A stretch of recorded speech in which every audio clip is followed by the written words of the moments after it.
مجالات التعاون المشتركة بين البلدين؟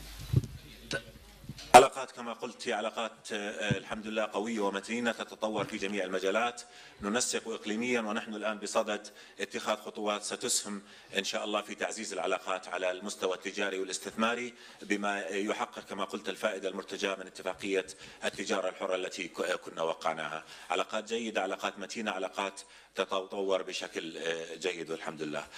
سنأخذ سؤال من بولات، محمد بولات. Enes Polat, TRT Haber. Efendim bazı uluslararası haber ajanslarında da yer aldı. Suriye rejim güçlerinin YPG'li teröristlerle anlaştığı ve هناك بعض الأخبار بأن قوى النظام اتفقت مع الميليشيات الكردية للدخول إلى عفرين.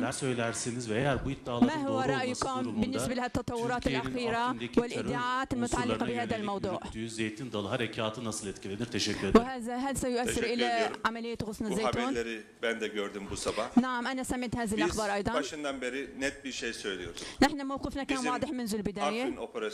يعني زيتون dalı operasyonumuzun ve Fırat Kalkanı operasyonumuzun عملية غصن الزيتون وعملية درع الفرات هو هدفها واضح هو إنهاء الإرهابيين وتطهير هذه المنطقة من الإرهابيين جميعهم داعش والميليشيات الأكراد.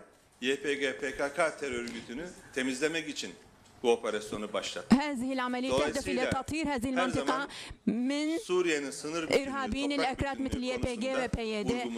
نحن ندعم وحدة أراضي سوريا وبهذا الخصوص هناك تفاهم تام مع الأردن بهذا الخصوص. Şimdi rejim buraya girer mi girmez mi? Girerse ne için girer? Bu önemli.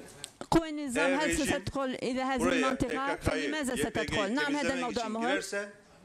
إذا كان قوى النظام دخلت إلى هذه المنطقة لهذه المنطقة لتطهير هذه المنطقة من الإرهابيين نعم هذا جيد. ولكن إذا كانت تدخل للحفاظ على ميليشيات الكردية YPG ولكن إذا نحن ضد هذا الدخول. يعني bu nokta önemlidir. Teşekkür ederim. يعني احنا فقط اود ان اضيف على اننا كما اشار معي الاخ الاساس هو الاتفاق على الحفاظ على وحده سوريا وتماسكها ووحده اراضيها واستقلاليتها.